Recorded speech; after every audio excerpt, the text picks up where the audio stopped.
Muy buenas tardes, señoras y señores, bienvenidos a La Explanada. Hoy hacemos un paseo por la historia de la mano de Carlos de Miguel. El historiador nos invita a hacer toda una aventura por la antigua Roma. Creador del reconocido podcast El Ocaso de Roma, elige para su primera novela los convulsos años del declive de esta civilización. Una mezcla perfecta de intrigas por el poder, vida cotidiana y cuestiones militares en una de las épocas más apasionantes y decisivas de la historia de Europa. Y hoy también sucumbimos a la música, lo hacemos de la mano de Gerardo Estrada, que nos adentra en el concierto Música de Cámara, Luces y Acción, música de ciencia ficción con una orquesta de cine que hoy nos visita. ¿Alguna vez se han preguntado cómo es la vida de un político? O mucho mejor, ¿cómo es la retirada de un político? Y hablamos con José Ramón González, concejal hasta ahora en el Ayuntamiento de Alicante, sobre su salida del mundo de la política. Nos despedimos de un alicantino que ha trabajado en la última década por la ciudad. Y preparen equipaje porque hoy tenemos viaje de ida y vuelta a Lanzarote. Conocemos la viticultura heroica o lo que es lo mismo, cultivo de viñedos bajo unas condiciones de extrema dificultad, en este caso las de un volcán. Y como la cosa hoy va de viaje, como nosotros siempre les recomendamos, agárrense bien al asiento, abróchense los cinturones, tómense una biodramina si se marean con las alturas, porque este viaje tiene mucha.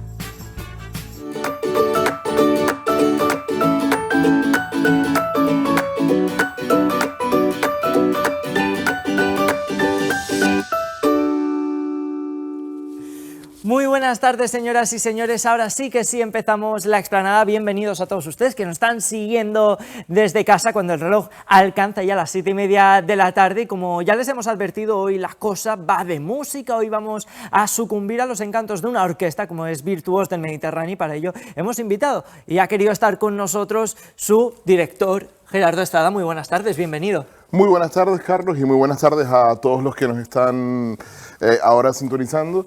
Bueno, contento de estar aquí en este programa tan querido en La Explanada, que bueno, siempre nos abre las puertas para nuestras propuestas. Desde luego, la última vez vinisteis con Ópera sin Palabras, todo un éxito, y así empezó ese ciclo de conciertos que estáis llevando a cabo desde el Colegio de Médicos. Correcto. Sí, fue el primero de este ciclo de conciertos y ahora pasamos de Ópera sin Palabras a un tributo a la música cinematográfica. Luces, música de cámara y acción, música de películas, de cine, que realmente va a ser un concierto muy especial, un repertorio que va a abarcar desde los clásicos hasta películas ya más modernas, música, títulos para niños, también para toda la familia, muchísimas sorpresas y de verdad, y lo más importante, por una buena causa, porque vamos a estar apoyando también con la recaudación de las entradas a la fundación para los afectados de la esclerosis múltiple de la Vega Baja. Entonces, este concierto, pues bueno, tiene ese sentido benéfico y además, como lo digo, es un espectáculo para toda la familia. Contamos con invitados muy especiales que ahora mismo te voy a contar un poco, ¿no? Claro, porque precisamente nosotros, mientras hacíamos un repaso de todo aquello que van a poder disfrutar esa gente que quiera acompañarlos, 14 de junio, mañana mismo, hemos descubierto que también estará presente algunos de los personajes que aparecen en las películas de ciencia ficción. Sí, es correcto. De hecho, contaremos con la participación muy especial del Escuadrón Fénix. Esto de Star Wars. Sí, exactamente. Madre mía. Star Wars. Vamos a tener allí, adelanto, algo de Mandalorian, del Mandaloriano, que es una de las últimas producciones de la saga de Star Wars. Es una serie, pero en este caso también... Lucasfilm. Exactamente. Y además tendremos de Star Wars, de la Guerra de las Galaxias, varios personajes. Y lo bonito es que van a interactuar durante la música, con la música en vivo. Y además al final la gente, los asistentes podrán tomarse la foto, compartir un poco con los personajes allí. Y bueno, no solo va de Star Wars y de de ciencia ficción. También tenemos títulos como Regreso al futuro, bueno, también ciencia ficción. En este caso también es ciencia ficción. Exactamente. Pero, oye, subirse al DeLorean de la mano de la música, que no se me ocurre un mejor plan. Hombre, y es que la música misma te va llevando por esos viajes, por esas aventuras de Marty McFly, o sea, es realmente impresionante lo que la música puede evocar. Música como Juego de Tronos, El Señor de los Anillos, Piratas del Caribe. Para los niños tenemos Frozen, tenemos El Rey León, tenemos Encanto, tenemos también La Pantera Rosa, que bueno, que los niños la conocen, y también, por supuesto, los que no somos tan niños, porque es todo un clásico de los animados, ¿no? Esa banda sonora intergeneracional, ¿no? Que ya ha llegado un punto donde se ha democratizado entre las diferentes etapas de la vida. Ya le gusta a los más mayores de la casa, pero también a los más pequeños. Hay una cosa muy bonita, y es que la semana pasada se estuvo celebrando en Alicante el Festival de Cine, y hablábamos mucho sobre la importancia, ¿no?, de los diferentes elementos que componen el séptimo arte. Uno de ellos, sin lugar a dudas, es la música, la fuerza que tiene para contar historias. Por ejemplo, poníamos sobre la mesa Psicosis. ¿Quién no va a recordar esta película? Hartman, sí. Y sobre todo recuerda la música cuando va con el cuchillo hacia... Y los violines sobre agudo allí, Claro. totalmente disonantes, que te producen terror, ¿no? Es que la fuerza que tiene la música, ¿no?, que al final logra eclipsar algunas veces incluso la trama. Te dicen el nombre del actor y quizás no sepas qué película ha hecho, pero te ponen una canción y enseguida lo relacionas. Antes de entrar a plató, alguien tenía como politono, no sé quién ha sido, si alguien nos está viendo y es esta persona, la banda sonora de La Misión, y la hemos escuchado y nos hemos mirado todos porque la conocíamos. Sí, no, bueno, en este caso, imagínate, La Misión de Ennio Morricone. De Ennio Morricone también haremos mañana Cinema Paradiso, que es un clásico, una Clásicos de los belleza. clásicos. Del cine italiano tendremos La vida es bella, que es una... O sea, yo de verdad debo confesar que me cuesta dirigir esa música sin que vengan los recuerdos de la peli y se me venga la emoción a flor de piel. Es que narran historias y son un personaje más. Te pueden incluso... Hay lo que yo llamo spoilers musicales. Hay momentos en que estás viendo la trama y escuchas que viene el tema de un personaje que no está allí y sabes, este personaje tiene algo que ver con este momento, va a aparecer, va a llegar, es algo impresionante. Luego tenemos otras bandas sonoras, hemos mencionado ya varias, tenemos los Avengers, también vamos a tocar la música de esta película, pero ya, exactamente, Los Vengadores, y ya te digo, Corazón Valiente. Y tenemos un invitado muy especial que se llama Nello Chiuminato. Es un músico multiinstrumentista que se ha dedicado a los instrumentos étnicos de distintos lugares del mundo. Entonces va a participar, por ejemplo, en el Titanic con una flauta, con un whistle bajo de una flauta celta para evocar ese sonido de la música del Titanic. Va a traer también un instrumento chino muy especial para la banda sonora de Mandalorian, que justamente comienza con una flauta con un sonido muy peculiar. Y bueno, va a participar en varias de las piezas dándole un color muy especial. Realmente va a ser un espectáculo maravilloso para toda la familia, importante, bueno, producido aquí en Alicante. Hemos tenido diversidad de propuestas de este estilo, pero realmente yo creo que lo de mañana va a ser muy especial y esperamos contar con el apoyo del público. Pueden, allí en la pantalla estamos viendo la información de cómo reservar, ahí están los teléfonos, se puede comprar por internet, pueden buscarnos en nuestras redes, Virtuos Mediterráneo, pero sencillamente pueden llegar allí, ahí va a haber taquilla, una hora antes, en el Colegio de Médicos, en el Palacio de Congresos del Colegio de Médicos, Avenida Denia 47 a las 8 de la noche. Pueden ir con los niños porque precisamente hay muchas cosas para ellos. Y lo dicho, si no tienes tu entrada todavía, puedes llegar allí y estoy seguro que pues allí directamente en taquilla podrás entrar, disfrutar del espectáculo y colaborar también con la causa de la esclerosis múltiple y además ayudar a hacer que crezca la propuesta cultural de nuestra ciudad, el emprendimiento cultural musical de nuestra ciudad. Como director de una orquesta como es Virtuos del Mediterráneo, nos gustaría saber cuál es la pieza favorita de Gerardo Estrada. De este repertorio, mira, yo suelo decir que para mí La pieza favorita es la que estoy dirigiendo en el momento, porque me meto en el personaje. Eres políticamente correcto, Gerardo. No, pero es que hay que estar dentro del personaje. ¿Sabes? Si eres un actor y eres malo, tienes que ser, o sea, tienes que estar allí el peor viviéndolo. Tienes que ser, claro. Exacto. Recuerdo justamente en Juego de Tronos el actor que hacía Joffrey, el príncipe Joffrey, que en la calle lo insultaban, lo odiaban, y el director le llamó y mira, te felicito, porque la gente te odia. O sea, porque realmente es eso, ¿no? Entonces, yo, sinceramente, pues, en estos momentos estoy disfrutando como un niño de lo que estamos haciendo. Además que se está viviendo con un buen rollo, con una ilusión, con una alegría este momento de hacer bandas sonoras, y de verdad creo que esto se va a transmitir en el escenario y vale la pena que podamos disfrutarlo en familia mañana. Desde luego que sí, con esto nos vamos a quedar. Gerardo Estrada, muchísimas gracias por estar Gracias esta tarde a ti, con Carlos. nosotros, no sin antes, no te vamos a dejar que te marches sin recordar a qué hora es mañana. 8 de la noche, 20 horas, Palacio de Congresos de Alicante, Avenida de Denia, Colegio de Médicos. A las 8 de la noche, allí los esperamos a todos. Pueden ir directamente, aunque no tengan las entradas, las pueden conseguir en taquilla o las pueden comprar, busquen en nuestras redes, Virtuos Mediterráneo, y allí los esperamos. Dicho queda, pueden acercarse. A partir de las 8 de la tarde empieza ese maravilloso concierto y nosotros vamos a continuar este viaje de la explanada y lo vamos a hacer, como les hemos advertido, haciendo un paseo por la historia de la mano de una persona que es profesora, es historiador, divulgador, con ese podcast L'Ocaso de Roma, y ahora se atreve también con esto de los libros. Muy buenas tardes, Carlos de Miguel, bienvenido a la explanada.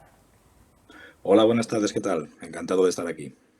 Hombre, el placer es nuestro de tenerte con nosotros, aunque sea de una manera telemática, pero lo primero que queremos saber es cómo decidiste dar este salto de los podcasts a los libros. Hombre, yo creo que era un poco el paso necesario, ¿no? Puesto que ya llevaba 6 años con mi podcast, ya es bastante tiempo y bueno, ya tenía un montón de información, un montón de notas, de apuntes y yo, bueno, pues necesitaba pues todo este escenario que había creado a nivel político, social y cultural, pues introducir unos personajes ficticios ahí dentro y a ver qué tal salía. Entonces, bueno, algunos son reales, otros son ficticios, pero necesitaba crear una historia dentro de este mundo y así di el paso. Y bueno, a mí me gusta escribir desde siempre, entonces, bueno, pues una cosa llevó a la otra y aquí estamos. Un periodo histórico el que has seleccionado fundamental para entender la historia incluso actual de Europa, del mundo. Hablas de un imperio tan potente como el romano en un momento muy complicado, en un momento convulso. Hablamos del siglo III, hablamos del momento decisivo para una civilización que empezaba a vivir la gran caída. Empezaba a declinar ya, digamos que a partir de finales del siglo III, en torno al 280, 290, que es cuando está ambientada mi novela, digamos que Roma efectivamente empieza a afrontar su dulce ocaso poco a poco, que durará varios siglos, ¿eh? Entonces, digamos que yo lo que hago es intentar analizar cómo pudo ser este proceso de desintegración a través de los ojos de una serie de personajes, como es el joven Constantino, que es un niño en este momento, el que será el futuro emperador, gran emperador, y también sus padres, claro, Constancio, que también fue emperador, y su madre, ¿no? Entonces, a través de estos 3 personajes, pues digamos que entretejo, por así decirlo, unas historias, creo unas tramas, unas subtramas, y ya digo, siempre con este trasfondo de la decadencia del Imperio Romano. Un ocaso de Roma que podríamos definir con una frase que aparece en el libro, que se le atribuye a Constancio, que dice algo así como: poco dura el jubileo cuando tocas las fronteras, están amenazadas. Efectivamente, digamos que poco dura la alegría, porque por mucho que intentemos estar contentos o estar felices, cuando las fronteras están amenazadas en sus 4 puntos cardinales, porque estamos en un momento en que tanto el norte como el sur, como el este como el oeste, había bárbaros, digámoslo así, estos pueblos, y muchas veces hacían incursiones y llegaban a saquear ciudades muy al interior del Imperio Romano. Entonces, claro, el ejército, o en este caso Constancio, que era un soldado, pues estaba permanentemente ocupado yendo de aquí para allá, y eso, claro, eso perjudicaba a su familia, puesto que su mujer, Helena, y el pobre niño Constantino, pues estaban solos. Entonces, claro, tuvieron que sobrevivir en condiciones muy duras. Desde luego que sí, para que la gente desde casa también tenga pues, ¿no?, la información, ¿no?, de la magnitud que tú narras a través de las hojas de este libro. Llegó a ser una época tan convulsa que en el Imperio Romano, un siglo atrás, hubo solo 9 emperadores. En el siglo III hubo 29, para que entiendan un poco, ¿no? Esa crisis tan profunda que también se vivió en las instituciones romanas. Sí, digamos que la crisis política era evidente, puesto que en los 2 primeros siglos del imperio tenemos tan solo 16 emperadores, es decir, las 4 dinastías que todos conocemos, que son los Julio Claudio, los Flavio, los Antoninos y demás. Lo que pasa que luego, en tan solo 50 años, los emperadores se suceden el uno al otro y además la forma de llegar al poder era asesinando al anterior, con lo cual se produce un proceso de desintegración política evidente. Y esto, claro, causa una crisis económica también, una crisis social evidente, crisis de subsistencia, hay pestes, hay pandemias, y claro, en todo este mundo pues surge una nueva mentalidad, unas nuevas verdades, ¿no?, que están protagonizadas o están, digamos, representadas por el cristianismo. El cristianismo en todo este mundo de crisis pues va, digamos, trepando con fuerza y poco a poco pues se convertirá en la religión, digamos, primera del imperio, la religión fundamental. Es que, sin lugar a dudas, Constantino es uno de los que dicen, y yo permíteme poner esto sobre la mesa, esta afirmación, para que además recoger todo el guante y explicarnos, ¿no? Decían que Constantino era el padre de la Biblia que conocemos hoy en día, que hizo incluso modificaciones y que fue uno de los grandes defensores del cristianismo. Sí, digamos que Constantino fue el primero que apostó por el cristianismo como una religión que pudiera apuntalarle en el poder, ¿no? Porque hasta entonces todos los emperadores previos pues se adscribían a la religión tradicional romana. Lo que pasa es que él veía que este cristianismo pues no respondía, no ofrecía las respuestas que las personas necesitaban ante un mundo en crisis, un mundo en el que no sabemos lo que va a pasar mañana, en el que no sabemos qué va a pasar después de la muerte. Entonces el cristianismo ofrecía una serie de respuestas a las gentes y esto hizo que tomara cada vez más fuerza. Muchos emperadores antes de Constantino persiguieron a los cristianos precisamente por esta situación, por este momento de auge de esta religión, y entonces Constantino, viendo que era imposible, porque cada vez tenían más fuerza, sobre todo en Oriente, estas pequeñas comunidades cristianas, pues en vez de perseguirlos directamente decidió apostar por ellos, y hasta ahora, puesto que digamos que se creó una monarquía absoluta con Constantino como emperador y la Iglesia siempre al lado, los obispos apoyándole, ¿no? Esta unión altar-trono que dura pues hasta el siglo XX.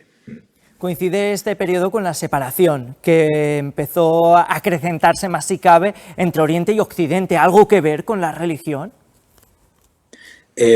No tanto que ver con la religión, aunque en cierto modo sí. Digamos que Oriente, la religión cristiana estaba mucho más instaurada, en Occidente menos, tardó más en llegar, pero sobre todo es una división política que ha existido siempre, puesto que digamos que en Oriente el bagaje cultural era muy grande, porque en Oriente antes de los romanos estaban los griegos y antes los persas, y es el mundo de los egipcios también, de los pueblos de Mesopotamia, de los hititas, de los asirios, etcétera. Entonces había un bagaje cultural tremendo en Oriente, mientras que en Occidente digamos que era una civilización, era un mundo pues más pobre, con menos bagaje cultural, y de hecho Occidente cayó enseguida ante los bárbaros en este caso, mientras que Oriente sobrevivió 1000 años más, que es eso que conocemos como Imperio Bizantino. Entonces sí, la diferencia entre uno y otro es evidente, pero ya te digo, Oriente siempre fue más rico y Occidente, por así decirlo, un poco más pobre.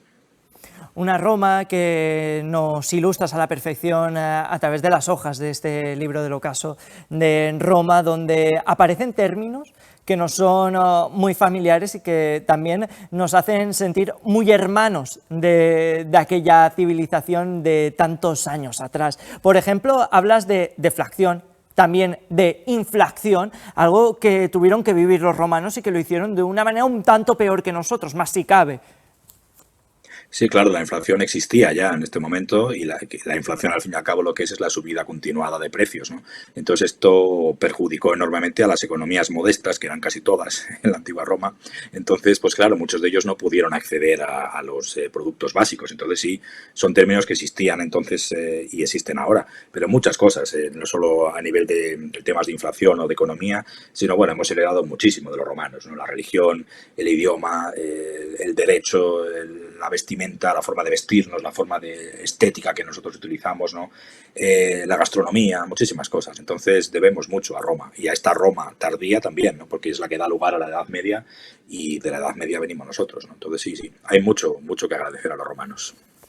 Desde luego que sí, mucho que ha quedado de ellos en nosotros, sobre todo en este Mediterráneo que tenemos, que ha sido cuna de muchas civilizaciones, también la romana. Y Carlos, todo esto también tiene una parte que has tenido que sacar de ficción, algo a lo que no estabas acostumbrado hasta el momento. A través de tu podcast siempre nos has contado la historia fielmente, al pie de la letra, y ahora también has tenido que rellenar, ¿no?, algunos cachitos, como si fuera esto un queso gruyère, con algunas anécdotas, tirando, eso sí, de teorías y de algunos análisis recientes. Pero, oye, por ejemplo, como el origen de Elena, no se sabe de dónde viene, tú le has querido ahí dar más profundidad a este personaje. ¿Cómo ha sido el sentirte un poco redactor de la historia?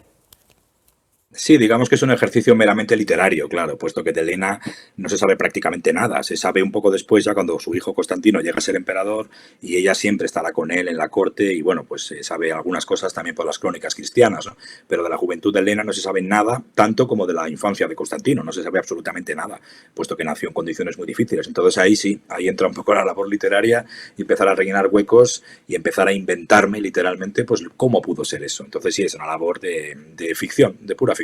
Pero es muy divertida, puesto que ya no me debo a las fuentes, no tengo que ser riguroso, sino que puedo inventarme un poco lo que me apetece, y la verdad es que para mí ha sido un poco una liberación, la verdad. Así que estoy muy, muy satisfecho. La faceta más lúdica de Carlos de Miguel, inventarse la historia siendo una persona tan fiel a ella, algo que también nos permite a nosotros entender un poco más a esos personajes. No has abandonado tampoco tu faceta de divulgador en todos los sentidos. También le das la mano a los audios a través de las páginas, porque, oye, has decidido insertar ciertos códigos QR, en total 4 códigos QR que nos llevan a unos audios para ampliar incluso más esas fronteras de la información. Claro, aquel que se quede con ganas de más, digamos que esto es ficción histórica, pero quien quiera profundizar un poco en la realidad histórica, pues sí vamos a ver incluido unos anexos en papel de 20, 30 páginas, explicando un poco cómo eran las pandemias o cómo era la vida diaria en Roma.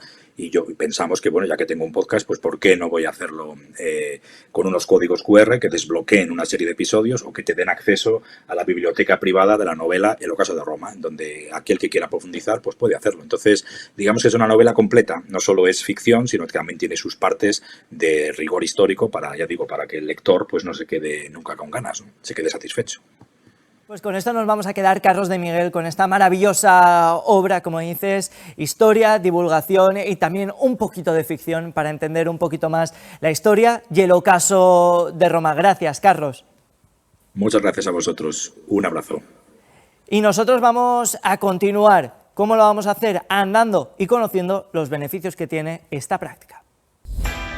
Caminar es un ejercicio completo, sencillo y especialmente aconsejable, ya que si se realiza de forma habitual, ayudará a llevar una vida más saludable y de calidad. Y cada vez más son las personas concienciadas sobre la importancia de incorporar esta rutina en su vida diaria. 1 de cada 4 adultos no alcanzan los niveles de actividad física recomendada, a pesar de que andar es uno de los ejercicios físicos más sencillos y que más beneficios generan a corto plazo, como la mejora de las horas del sueño, el aumento en la capacidad pulmonar o reduce el riesgo de padecer ciertas enfermedades.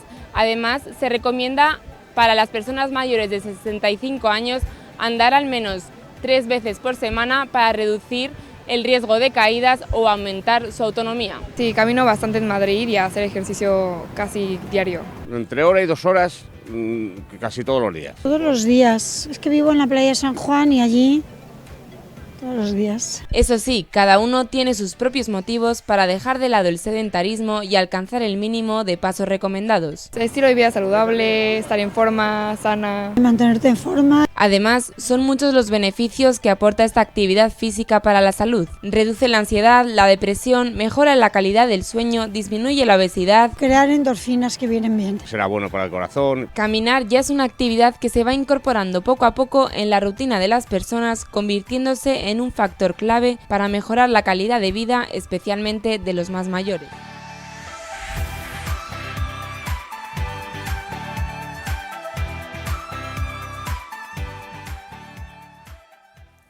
Ya lo saben, lo importante que es caminar, y nosotros vamos a seguir caminando por este programa que es La Explanada, y hoy tenemos una de esas entrevistas que, oye, que van directas al corazón, porque hoy, y no me gusta decir esto, nos despedimos, pero nos despedimos en su faceta de político, al menos por ahora, de José Ramón González, que ha estado 12 años al frente de la gestión municipal, 6 años en el equipo de gobierno, 8 años siendo político dentro del Ayuntamiento de Alicante. Muy buenas tardes, José Ramón. Buenas tardes, encantado de estar con vosotros nuevamente.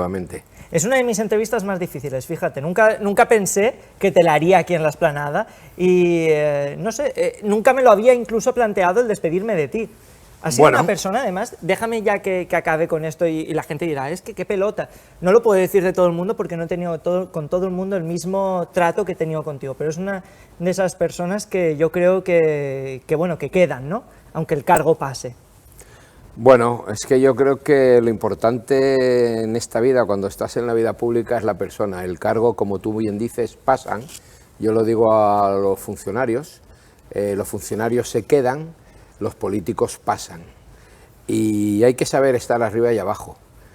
Yo, afortunadamente, en mi vida política llegué a trabajar con Adolfo Suárez en la campaña de las elecciones gallegas y allí pude comprobar cómo todos los políticos, independientemente de dónde estaban, somos iguales.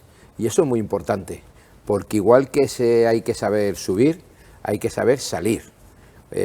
No bajar, porque no bajo, sino que salgo de una vida política que me ha tenido estos 6 años pues intensamente dedicados a ellos día y noche, y a veces madrugada, como hace 15 días cuando cayó la del pulpo y a las 5 de la mañana estaba whatsappeando con la jefa de Protección Civil y con el alcalde de Alicante. ¿Los políticos son 24 horas? Sí, son 24 horas. Yo tengo la suerte que vengo de la sanidad, donde he estado 30 años en gestión sanitaria y por lo tanto pues eran 24 horas 365 días al año. Es decir, mis 40 y tantos años de profesión prácticamente han sido así. Me voy lleno de cariño y de amor. Esta es la frase de una de mis películas favoritas, es Ghost, y justamente es la que estás utilizando para despedirte. Realmente te vas lleno de cariño y de amor. Sí, es que la he dicho en varias ocasiones y en varios medios, y efectivamente es que me siento así.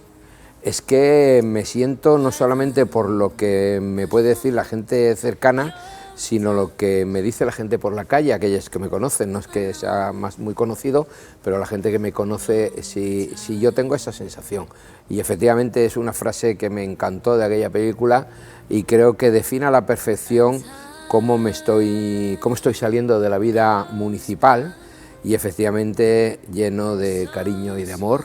Y eso es muy importante porque la política es muy difícil, y es muy difícil que una persona que sale de la política pueda salir de esa manera, satisfecha, contenta y orgullosa del trabajo que ha realizado por esta gran ciudad, que es mi ciudad, que es mi vida, que es mi familia y que es Alicante. Has dicho que la política es muy difícil, también yo creo que añadiríamos sacrificada.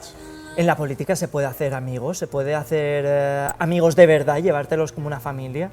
Yo tengo algunos casos, sí, yo tengo algunos casos de haber hecho verdaderamente amigos, no es lo habitual, porque la política, bueno, igual que en todos los órdenes de la vida, siempre es aquello de quítate tú para ponerme yo, pero es verdad que yo tengo la suerte de poder decir que en la vida política me he llevado amigos que yo empecé en política con 18 años y tengo amigos, además amigos de todas las ideologías. Claro, iba a preguntarte precisamente por esto, también en la oposición se puede encontrar el brazo amigo. Sí, sí. Yo de hecho lo tengo. Yo voy a decir de una persona que, bueno, en su propio partido es discutida, pero me precio de su amistad, como es de Ángel Franco. Ángel Franco lo conocí yo en la predemocracia, donde pues luchábamos por la democracia. Y hace un año así coincidimos en una manifestación por la financiación y dice, después de 40 años volvemos a coincidir tú y yo en una pancarta. Pues sí, efectivamente así es. Pero bueno, siempre luchando porque la democracia que hoy tenemos, pues es la que en aquellos tiempos, hablo del año 74, 73, 75, pues aquellos jóvenes pensábamos que era lo que este país necesitaba y afortunadamente pues aquí estamos. Después de tanto tiempo y haber luchado, como tú dices, por la democracia como político, ¿crees que España ha avanzado hacia la buena dirección o que ahora hemos vuelto a retroceder, que hay de nuevo un ambiente de crispación, que España está más dividida que nunca? Yo en selectividad leí Luces de Bohemia.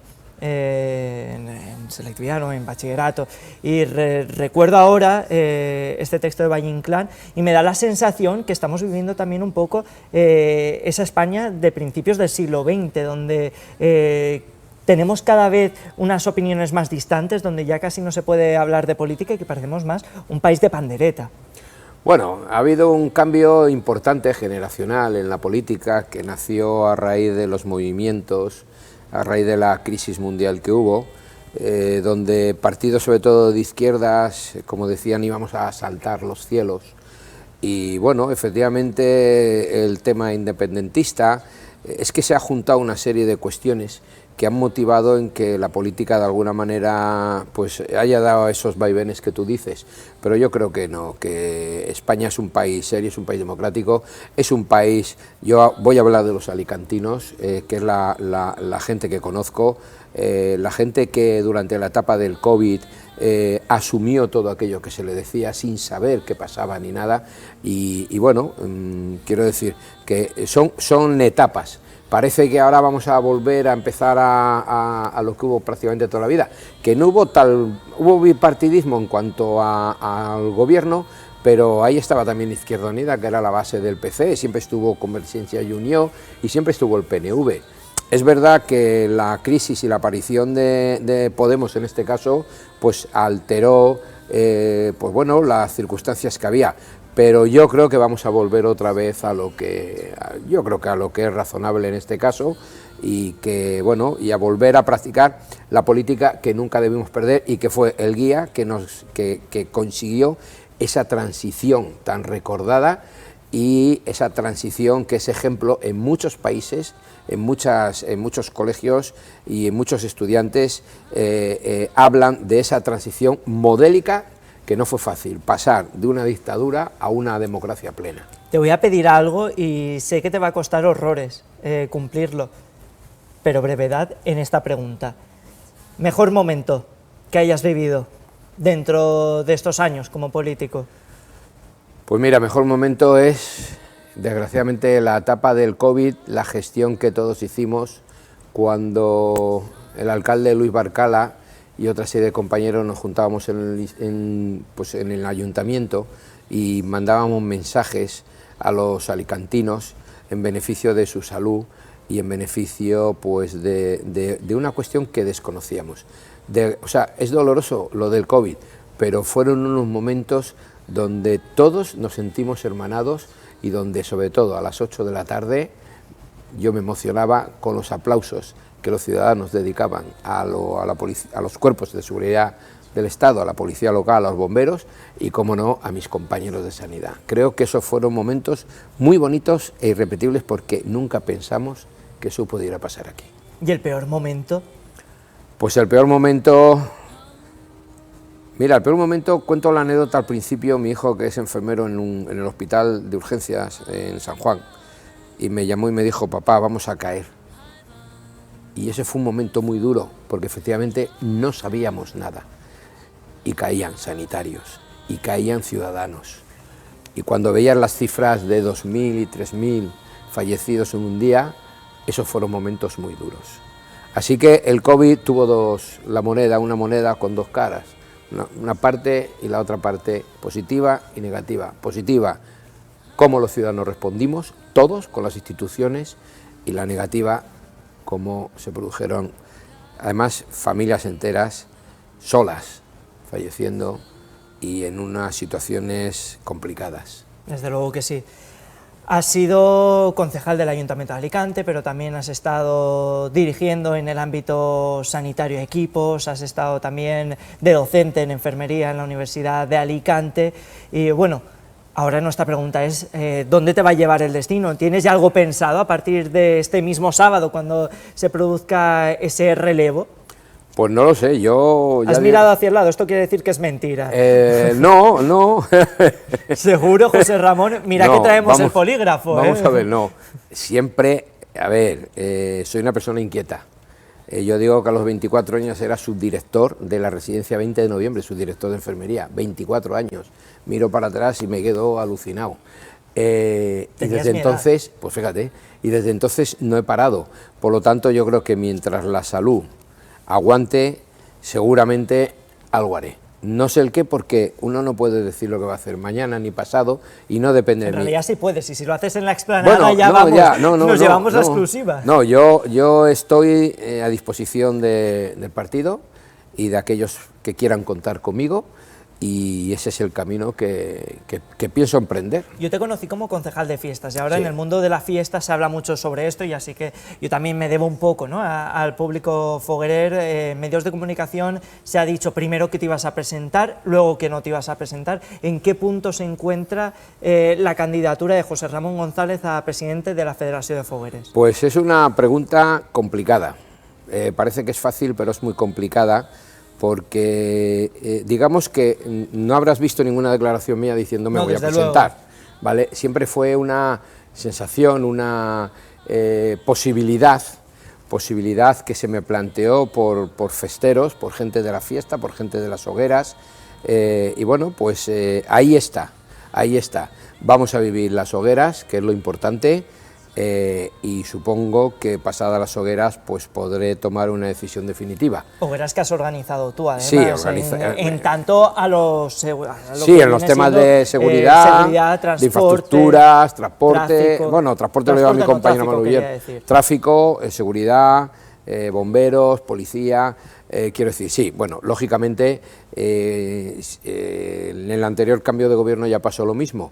Lógicamente las hogueras son en junio, los cambios de gobierno son cada 4 años en junio, y por lo tanto el equipo anterior es el que prepara las hogueras que se van a realizar. Y en eso ¿Está pues, todo listo? está todo listo. Perfecto. Está todo listo, y además estoy seguro van a saber, bueno, esto se dice siempre, ¿no?, las mejores hogueras de la historia de Alicante. Créeme, estoy seguro que lo van a ser, y que el equipo de gobierno ha hecho un buen trabajo para sí, y además ha caído las fechas muy bien, porque las fechas, el fin de semana 23 y 24, eso va a ser que no cabe aquí nadie. A veces sobran, y oye, que esto lo digo yo, que no tiene nada que ver con él, pero a mí me gustan las hogueras de casa. Pero bueno, estamos preparados para recibir a mucha gente. Estamos preparados, y estoy seguro que con el dispositivo que se ha montado, yo lo decía, estos días, Alicante ha sido ejemplo de comportamiento cívico. 0-0, pero 0-0 de todo. Tú ves Afonso Sabio, ves la Avenida de la Estación, ves Paseo de Soto, y es inmensa la cantidad de gente que está presenciando la mascletá. Y luego a lo largo de la ciudad ves las hogueras, y son miles y miles y miles y miles y miles de personas las que vienen, y siempre hay un comportamiento ejemplar por parte tanto de los visitantes como de los alicantinos. Alicante, además, los alicantinos hacemos la fiesta en la calle, somos distintos a otras fiestas que tú bien conoces además. ¿Fallas? Lo digo por lo bajini, Sí, donde nosotros estamos siempre en la calle. Es que Alicante es calle, Alicante es pólvora, es fuego, es mar y es calle. Y ahí es donde nosotros nos sentimos muy a gusto. José Ramón, muchísimas gracias. Tengo 1000 preguntas más que hacerte, pero nos hemos quedado sin tiempo para más. Esto no es una despedida, es un hasta luego. Esperemos que puedas volver de nuevo al programa en calidad de político, en calidad de festero, de persona que pasa por la calle y le apetece dar su opinión. Estaremos con las puertas abiertas siempre. Pues muchas gracias, porque antes lo decía, yo tengo que decir que contigo siempre ha sido un feeling. No me digas esto, que me pongo a llorar. No, es verdad, tú lo sabes, Carlos. El aprecio que te tengo, la profesionalidad con que haces tu trabajo, sabes que siempre la he tenido muy en cuenta, y que efectivamente nos conocimos en el año 18 como concejal de fiestas en el programa de Son Festas con tus maravillosos compañeros, y yo tengo que decir que Alicante tiene un excelente presentador, que es Carlos, y que te deseo lo mejor, porque te lo mereces. Gracias. Eres grande. Me vas a hacer llorar de verdad, no que te haga llorar, pero que tengo la lágrima fácil. Que no, pero es la realidad, ¿no? Eso es como cuando a mí ahora me dicen las cosas que me dicen. Pues yo creo que hay que decirlo, porque a la gente también hay que decir la verdad de esa gente. Y a veces nos estamos cortando con las cosas, pero en este caso tú sabes, porque te lo he demostrado personalmente, que te tengo un aprecio infinito y que te deseo lo mejor, y que estoy seguro que lo vas a conseguir. Gracias, de verdad. No, yo siempre me he sentido muy bien tratado. Y con esto nos vamos a quedar porque me quedo sin tiempo para más y me pongo a llorar. Así que gracias, José Ramón. Y nosotros vamos a continuar este viaje que hacemos por la Explanada, porque precisamente donde nos lleva a Frescoleta y a Fresca, un festival único en Alicante.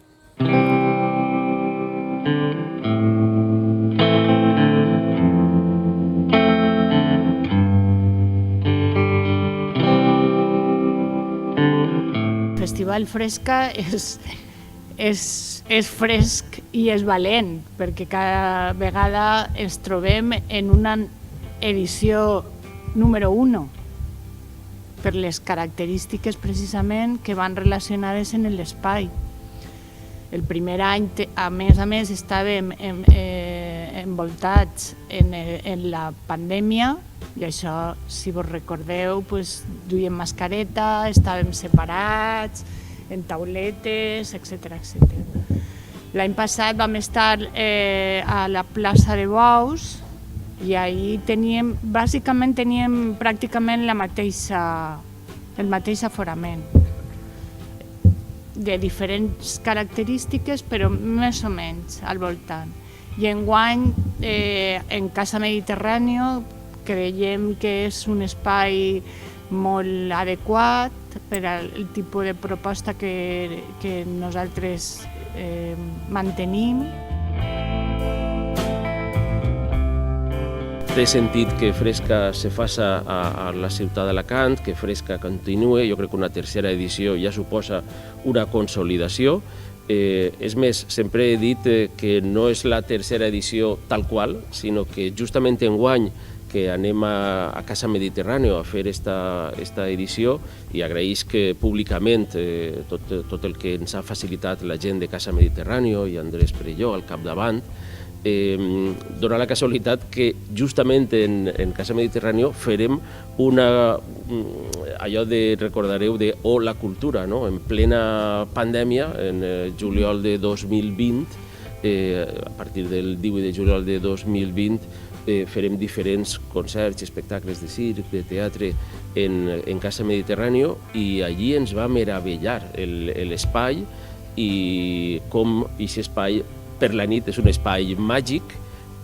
Després l'hem provat també en l'inici de la temporada nostra, l'any passat, que el vam fer amb el concert d'Altay i Muluk El-Wa, els músics àrabs, i trobo que enguany anem a sorprendre'ns de com estarem ubicats els espectadors respecte de l'escenari que normalment allí se munta. Doncs té una configuració especial, és un envoltori, és una escenografia on els propis espectadors crec que anem a gaudir d'estar ben ubicats, per suposat, ben còmodes i a la fresca.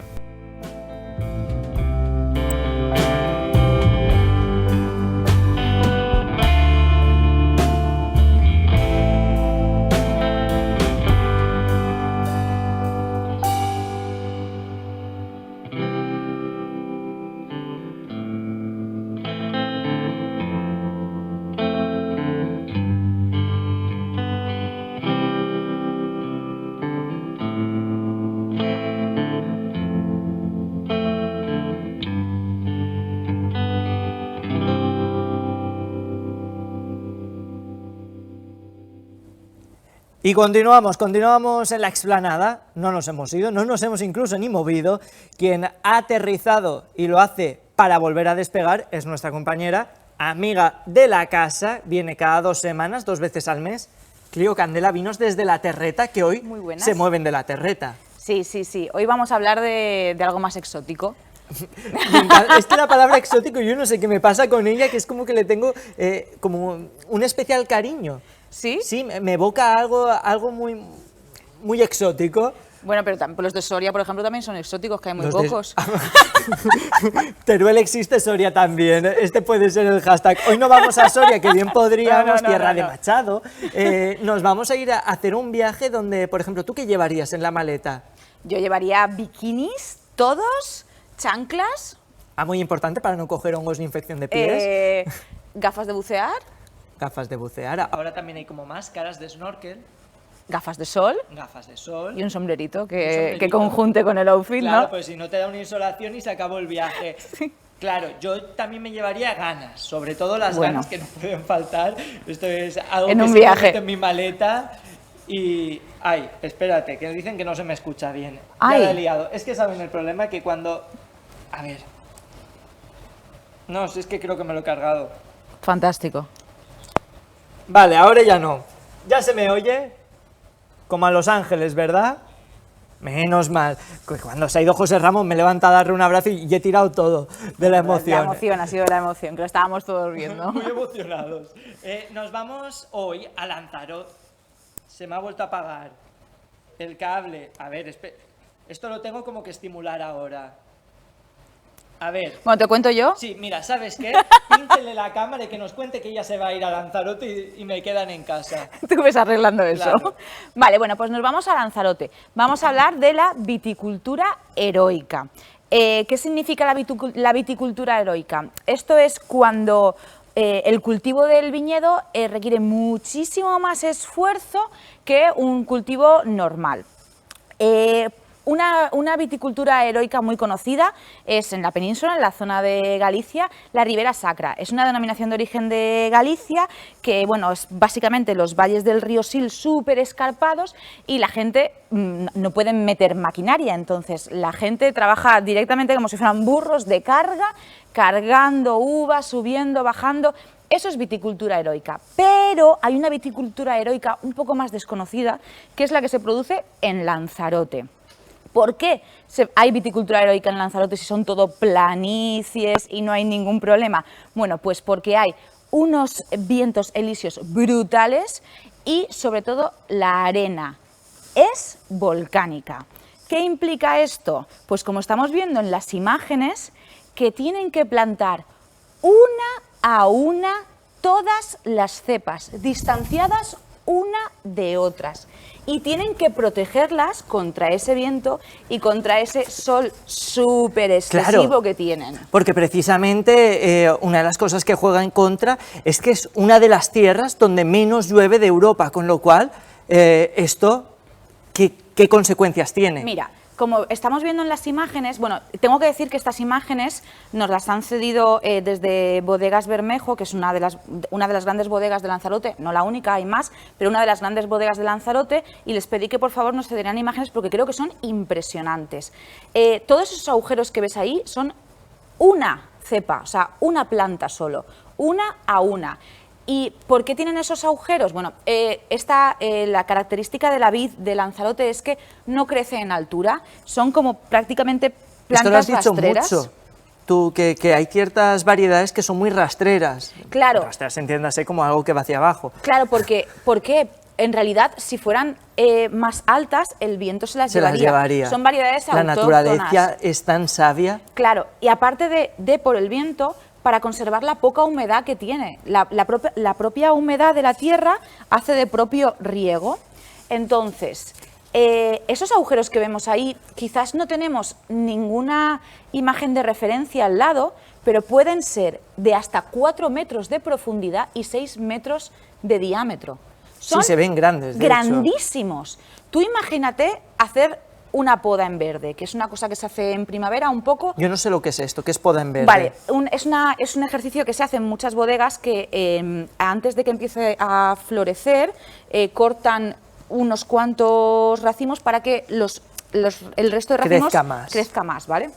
Tienes que entrar en cada uno de esos agujeros a cortarlo manualmente, andando. Ahí no caben máquinas, ahí no puedes ir ni con un tractor ni nada. Uno a uno, planta a planta. Es una pasada. Aparte, todas esas rocas que vemos alrededor de las imágenes están puestas una a una, no hay mortero. O sea, están... ¿Qué es el mortero? Que no hay cemento, no hay... Claro, es que yo esto lo único que sé es que es monedero mortero. No. Vale. Me refiero a que todos esos agujeros, pero tiene un sentido, porque como hay tanto viento, tú no puedes fijar esa construcción, porque no son dunas, pero se va moviendo. Entonces tienen que tenerlo de quita y pon, por así decirlo. ¿Qué más te puedo contar? Bueno, las dos variedades, hay bastantes variedades, no muchísimas, no hay muchísimas, pero hay bastantes variedades en Lanzarote y las dos grandes variedades es la tinta se llama Listán negro y la blanca se llama Malvasía volcánica. Esta es la misma que la de Grecia, ¿no? La Malvasía. Bueno, es que en realidad Malvasía también hay en Sitges, por ejemplo, mira. pero la Malvasía volcánica, aunque tenga el mismo nombre, vale. Es autóctona de Lanzarote. Claro, porque tienen volcán y otros puntos no lo tienen. Claro. Es una variedad, bueno, a mí me encantan estos vinos, ¿vale? Son muy extraños. Claro, iba a preguntarte, ¿es fácil de conseguir un vino como estos? ¿Tiene un precio desorbitado? No, es que lo sorprendente es que no tienen precios desorbitados. Estamos hablando de que a lo mejor una botella buena, por ejemplo, Bodegas Bermejo tiene una Malvasía volcánica seca que creo que rondará en torno a los 14 euros. Ajá. Por eso te digo. Pero yo esperaba que me dijeras 100 euros, estaba ya agarrado al sofá, porque cuando te dicen, no es muy caro, solo 200 euros. Pero que realmente creo que es barato para todo el trabajo que hay detrás de No, desde esta luego, si viticultura, 14 ¿no? euros, esto cualquier vino en un supermercado o gran superficie ya te cuesta, con lo cual 14 euros, algo que ha sido tan artesanal, que nace en una tierra tan especial como es la de Lanzarote, volcánica, árida, que lucha contra viento y marea. Bueno, pues yo creo que merece bien la pena. ¿Esto dónde se puede conseguir, por ejemplo? Vale, ¿esto en supers no está? Ya, lo siento, sé que a ti te gusta mucho el súper, pero yo siempre Porque te digo... es lo más fácil. Ya, pero yo siempre te digo que hay que ir a tiendas Es especializadas. verdad, estoy empezando a aprender. Aprendí en este programa y en esta cadena que había que consumir producto de proximidad, ahora también voy a aprender que tengo que ir a la bodega. Claro, bueno, pero producto de proximidad... También bueno, es una bodega. Sí, es las de aquí, pero me refiero que hay que consumir al pequeño comercio, sí, ¿no? Sí. Bueno, pues yo puedo recomendar hay sí, muchas bodegas, puedes. Esta es Bodegas Bermejo. En internet te la pides. Sí, bueno, pero que hay muchas tiendas, aquí todas las tiendas de vino de Alicante tienen. Vale. Tienen. Me lo voy a apuntar. Bodegas Bermejo o Grifo, que también es otra gran bodega, ¿vale? Como dato curioso, aparte o sea, hemos visto todo el proceso de vendimiar, que puede ser, vamos, imagínate, una pasada, ¿no? Pero aparte es que el rendimiento de estas vides, de estas cepas, es súper poquito. Tenemos, bueno, las plantaciones, 1 hectárea de plantación. Sí. Ahí, las imágenes que hemos visto, en 1 hectárea te caben 200 plantas. Cuando la media de España, ¿vale? Para comparar un poco, es de 3.000 plantas por hectárea. Vamos a repetir el dato. Media de España, 3.000 plantas por hectárea. Vale, 3.000 en toda España. ¿Y aquí cuántas? 200. Ostras, es que te iba a decir menos de la mitad, no es que no llega es que a es nada. Alucinante, es alucinante. Claro, es que mira la distancia que tienen los huecos estos, que tienen un nombre, pero no me lo sé. No, no te preocupes, parecen cráteres de volcán, parecen un poco tierra lunar. Sí, ¿No sí, te da es que esta sensación? son una pasada. Bueno, estas también son otra técnica que según cómo sople el viento, con estos muretes, muros, ¿no? de piedra también lo frenan, ¿vale? Aquí, por ejemplo, pero tampoco entraría ninguna máquina aquí. También Pero habría... caben unas cuantas más, me da la Claro, sensación. pero mira, es que aquí esto es una locura. Es una pasada, es un paisaje ¿Cuánto precioso. tiempo llevan haciendo esto en Lanzarote? ¿Es algo novedoso o que les ha acompañado a lo largo de la historia? Desde que llevan haciendo vino, ellos utilizaron esta técnica. No sé si la gente ha ido a Lanzarote o también está en Fuerteventura, pero es una técnica de cuando tú vas a la playa, yo creo que lo vi en Fuerteventura. Hay de construcciones de piedrecitas así para tú poder estar en la playa tumbado, porque claro, hay tanto viento, o sea que la construcción del murete de piedra semicircular se utiliza en las Canarias desde hace muchísimo tiempo. Y otro dato curioso que tengo que decir de estas cepas es que la mayoría son prefiloxéricas. Esto sí que... Aquí ya me has perdido. Vale, Esto vale. suena a Doctor House, que te inyecta dosis profilosérica. Claro, aquí yo en otro programa explicaré lo que es la Vale. filoxera en su... Lo Claro, explicaré de manera guay. más detallada. Pero así, a grandes modos, hubo un bichito, un insecto, que a finales de 1800 se comió todos los viñedos de Europa. Y, bueno, imagínate, hizo un estrago que te cagas. Esto como el picudo de las palmeras. Pues Primo hermano. pero muchísimo más agresivo, No me porque digas. en 30 años se comió todo. ¿Qué pasa? Que Canarias, ¿dónde estaba? Ahí en medio. Claro, una isla. Con un sol de la leche, con un viento de la leche, no llegó. Entonces, muchas de esas viñas son centenarias o bicentenarias, o sea, hay plantas que tienen 200 años. Eso en el resto de Europa no está porque se las comió el bicho. Ostras, es qué brutal, ¿eh? No, Es muy chulo. Hay historia detrás de cada Y además planta es que y de yo cada árbol. recomiendo que la gente se atreva a probar estos vinos, porque a lo mejor los vinos de las islas son una pasada, son aromáticamente diferentes, luego en boca son diferentes, son muy minerales, muy chulos. Pues con esto nos vamos a quedar, Clio. Ahora sí que sí, ya no hay tiempo para más. Gracias bien. por venir un martes más, por adentrarnos a Lanzarote. Ahora ya nos toca el viaje de vuelta, que ya lo hacemos solos. Hasta la vista, nos vemos dentro de 2 martes. Muy bien. Señoras y señores, a ustedes les vemos mañana a partir de las 7:30. Volveremos con más. Mejor, pues como siempre les decimos que lo intentamos, pero ¿para qué? Si ya lo hacemos todo bien. Les dejamos con Andrés Stein, con Aitor Baró y la actualidad del deporte de la comarca de Alacantí y el escenario que vuelve antes de Hogueras. ¡Hasta la vista!